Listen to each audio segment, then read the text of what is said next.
salaamaaleykum mbokki Sénégal asalaamaaleykum mbokki diaspora bi asalaamaaleykum mbokki département de Dakar may dellu si waat tey ci les vidéos de Barthélémy Diaz l'officiel ñëw waxtaan si ak yéen mbokk yi yëgal leen tamit fan nañu toll ci lii di xeex bu ñuy xeex pour mën a aar suñu tefes mooy lu ñuy woowee la sauvegarde du littoral may njëkk jaajëfee monsieur le préfet de Dakar di jaajëfee madame le sous-préfet des Almadies ñu ngeen xam ne ni tey mardi le 9 juin 2020 dañu woote benn ndaje benn waxtaan benn sottante xalaat ci le site concerné préfet de Dakar di représentant de l'État di autorité joxe xalaatam dafa daal di convoqué benn décret de 1996 décret boobu mu joxe xalaatam ci fan la commune Fann Point E di commencé ak fu muy jeexee ak fan la commune Mermoz Sacré-Cœur di commencé ak fu muy jeexee ñu ciy jaajëfee bu baax a baax monsieur le préfet du département de Dakar lu ci préfet wax dégg naa ko wante wax naa préfet que d'accorduma si parce que lii di géeju Mermoz mi ngi biir commune de Mermoz Sacré-Cœur te loolu amul benn mbindeef bu fi mën a dugal ci boppu askan wi leneen parce que fii la ñu juddoo ñun fii la ñu yaroo une fois de plus te indiqué naa ko tamit à monsieur le préfet de Dakar respectueusement nee naa ko décret 1996 bu ngeen convoqué décret boobu bu ngeen di ko convoqué ak bu ñu koy jël am na ay tali yu ngeen xam ne ni jamono yi ça n'existait pas dans le département de Dakar man nag lu ma convoqué moi j'ai convoqué le décret 2008-1025 du 10 septembre 2008 ku convoqué décret 96 man ma convoqué décret 2008 day abrogé décret 96 kooku moom daanaka ala kulli al ñëpp xam nañ ko bugguma xëccoo ak kenn parce que suma cër du di xëccoo wala di werante ak préfet de Dakar wala di xëccoo wala di werante ak sous-préfet des Almadies parce que ñoom ak ñun benn lañu moo tax ma ñaax suñu avocats yi nañu saisir la justice sénégalaise saisir le juge compétent en la matière pour ñu mën a am ci ñoom lu ñuy wooyee ci tubaab surseoir à exécution daanaka na ñëpp taxaw na ñëpp teg lépp ci suuf ba justice sénégalaise daal di ci joxe xalaatam loolu moo jaadu mbokk yi lu may wax dafa am solo du waxu politique waxu suñu moomeel la suñu alal la suñu ëllëgu doomi la man Barthélémy Diaz wax naa ko nee naa bépp citoyen sénégalais personne physique wala personne morale nga yor sa ay dossier nga indi ko te awma lenn lu ma ciy teg daanaka awma lenn lu ma mën a convoquer ci code général des collectivités locales muy loi awma lenn lu ma mën a convoquer ci code de l'urbanisme muy loi awma lenn lu ma mën a convoquer ci code de l'environnement muy loi wax dëgg yàlla booba naa la signer sa këyit te wax naa ko moo tax ma ne amul benn révélation bu ñu fi def ci Barthélémy Diaz parce que j'ai déjà indiqué que j'ai eu à signer des permis de construire sur le domaine public national ou sur le domaine public maritime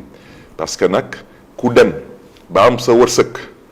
man kenn faluma bu may xañ nit ñi seen wërsëg wante dégg naa fii suma benn kilifa di suma wóojur di monsieur Pierre Goudiaby Atepa jot fii wax ay wax ñu ma jàpp ne ni mënoon na ñàkk lenn rek laa bëggoon wax ci lii di domaine public maritime je pense que Pierre Goudiaby Atepa ci jamono président Abdoulaye Wade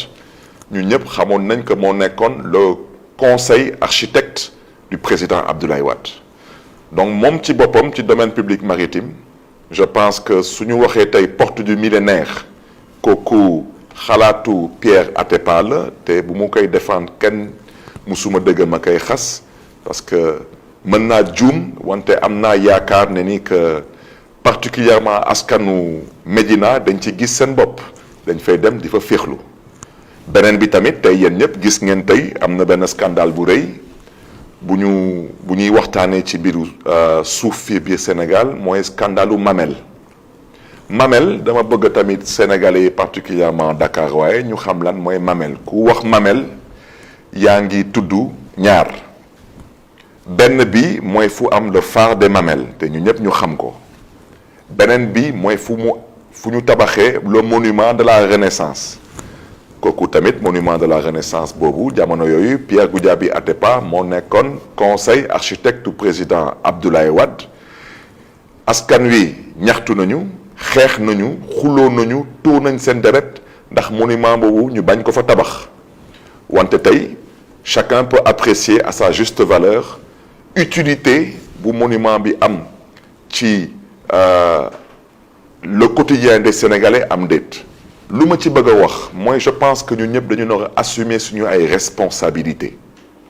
waaw te bañ a dëkkaloo doomu gor fu mu dëkkul Pierre Goudiaby Atepa tamit maa ngi biiralaat wax ji parce que Serigne Djibi Diallo bu ñuy tudd noonu ne moom la ñu jébbal 5000 mètres carrés yooyu dinaa si delluwaat jamono bu ñu koy jébbal Djibi Diallo boobu Pierre Goudiaby Atepa moo nekkoon conseil architecte du président Abdoulaye Wade donc moom tamit ñu ngi koy laaj moom Pierre Atepa est-ce que moom yeggoon na ni que président Abdoulaye Wade ci jamonoom dañu instruire woon benn dossier de 5000 mètres carrés pour attribuer ko aux citoyens sénégalais Djibi Diallo ou pas question boobu dañ ko koy posé am na solo su ko xamee wala su ko xamul tamit na ko wax askanu Sénégal dama ne suma baat ci kaw man maire la lu ma nar a def dama koy jéem a teg ci yoon te wax naa ko fii biir commune de Mermoz Sacré-Cœur am na ay nit ñu fi indi ay këyit am titre foncier fii biir cité Kër Gorgui ma lank bañ leen signer seen permis de construire te borom restaurant bu ñuy woowee la Galette te nekk ville ñoom xam nañ fi may waxee ñëw nañ fii ak seen benn këyit ne ñoom moom benn terrain bu nekk cité Kër Gorgui indi seen këyit lépp mët mën na leen terrain boobu ba ko SICAP di aménager cité Kër Gorgui ci seen plan d'aménagement jardin public la naroon doon kon nag man mënuma signer permis de construire boobu parce que loolu mooy lu ñuy woowee détournement d'objectif te waa domaine ñu ngi may dégg bu ci tegu ci Sacré-Cœur 3 fu ñuy woowee montagne ak vallée am na fa benn bayal bu mag a mag macha allah am na benn société bu ñuy woowee Telium ñëw nañu indi seen ay këyit yi yépp tegu ci yoon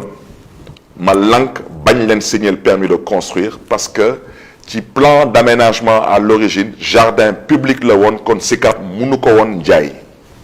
loolu xanaa nopp mën na ko dégg te xel mën na ko nangu bu ci tegu mbokk yi mooy dama bëgg a wax ji leer parce que xeex bi moom bu ci kenn am xel ñaar àla kuliyaal xeex dina am waaw parce que ñuñ ko séqal dañu matul ay kilifa ngeen may ma dellu siwaat tuuti ci ginnaaw lu préfet de Dakar wax ci lu gàtt daal lu préfet de Dakar wax nee na terrain bu nekk ci corniche bi benn genn wàll terrain bi mi ngi ci commune Fann Point Amitié beneen genn wàll terrain bi mi ngi ci commune Mermoz Sacré-Cœur te préfet de Dakar da nga may dégg te sous-préfet Almadies may dégg kon loolu man ba ko préfet Dakar waxee ma ne ko mën naa ci bañ a ànd wante nangul naa la sañ-sañ bu la yoon may nangul naa la tamit taxawaay bu nga am fii tey ci biir département de Dakar wante man Barthélémy Dias lu may xeex te mënuma ci d'accord nit bëgg a jël géeju ñépp ba ko akimo mu doon moomeelu boppam te loolu moo fa am mooy benn lu ma mënul d'accord mooy ñu jël benn waay bu ñuy woowee Djibi Diallo waaw te yàgg naa ko wax nee naa kooku fonctionnaire international la te dinaa si delluwaat ñu ne kooku dañ ko attribuer 5000 mètres carrés moom mu fay ci mètre carré bu nekk mu fay 2450 francs droit de timbre tey mètre carré bu nekk soo ko yóbboo banque ñu jox la ci 1 million ndax lan ndax dañu jël benn contrat de location muy lu ñuy woowee bàyyi ñit jël ko transformé ko mu nekk titre foncier te amul benn mise en valeur bu fa nekk loolu lay ñaawlu xanaa loolu nopp mën na ko dégg te xel mën na ko nangu lu ma wax dama ne Djibi Diallo boobu bañ koy jox 5000 mètres carrés tey ñu ne amatul 5000 mètres carrés 2325 mètres carrés la am dama ne 2700 et quelques mètres carrés yooyu dama ne kan na ko waaxu kan na ko dëpp loolu may wax ci te ñu may waxal xam nañ seen bopp moo tax ma ne ñu ko jël ñoom ñoo jël contrat de location boobu bu ñu doon wooyee bàyyi ñu transformé ko mu doon titre foncier ça s'appelle un détournement de deniers publics moo tax ma ne leen ala kulli al xeex dina am bu ma ciy teg te kooku dama ci insister dama ne il faut qu'on se comprenne dégg naa sànq ku ñuy wooyee monsieur Djibi Diallo sous-préfet de Dakar Plateau yëkkati ay kaddu tudd fa sama tur maa ngi koy ñaawlu bu baax a baax bu ci njëkk dinaa njëkk a jéggalu kii di le préfet de Dakar parce que bépp sous-préfet bu nekk biir Dakar moo la ilif te wax dëgg yàlla tey ci suba démarche responsable le préfet de Dakar tey ñëwee ci site boobu wante nag su ma baat ci kaw comme dëkk bi dafa am lu ñuy woowee VAR na ngeen ma génnal ban VAR fu Barthélémy Dias tudd Djibi Diallo sous-préfet de Dakar Plateau fan laa ko tudd moom nag su demee tey ba di ma tudd je souhaiterais qu'il sache que je ne l'ai pas sonné c'est très important moom ci boppam balaa muy ñëw Dakar Plateau na wax askanu Ndakaaru jaar-jaaram Sangalkam na leen ko wax na wax askanu Ndakaaru jaar-jaaram fële ci Gossas góor bu ñuy woowee Abdou Diong nekkoon représentant du khalife général des Mourides fële ci Gossas lan lañ fa jotee ak moom lan la jotee ak góor googu kon nag moom su jaaree tey moo xam Sangalkam jaar Gossas ñooñu wax lu ñaaw ci moom su ñëwee tey biir Ndakaaru ba di tudd Barthélémy Dias dama bëgg mu xam ne ni man du ma nawleem du man ak moom parce que man musuma laal ci mbiru suuf te moom je reviens à ce que j'ai déjà dit je ne l'ai pas sonné je n'ai jamais cité monsieur Djibi Diallo sous-préfet des Almadies nulle part il ne m'intéresse pas ce qui m'intéresse je reviens à ce que j'ai dit c'est le pillage et le bradage du littoral cette association de malfaiteurs cette bande de voleurs et de pilleurs et vous connaissez très bien soi-disant fonctionnaires de l'État du Sénégal, une bande de fonctionnaires véreux. Je vous dis que ça ne passera pas. Quant à ce site, je reviendrai sur le site. Comme monsieur le sous-préfet de Dakar Plateau a décidé qu'on ne reviendra pas, eh bien je reviendrai. Je reviendrai, et cette fois-ci, je reviendrai avec la jeunesse de Dakar. Il n'est pas question de vous laisser piller le littoral sénégalais. Il n'est pas question de vous laisser privatiser des plages publiques. Vous n'impressionnez personne. Vous n'intimiderez personne.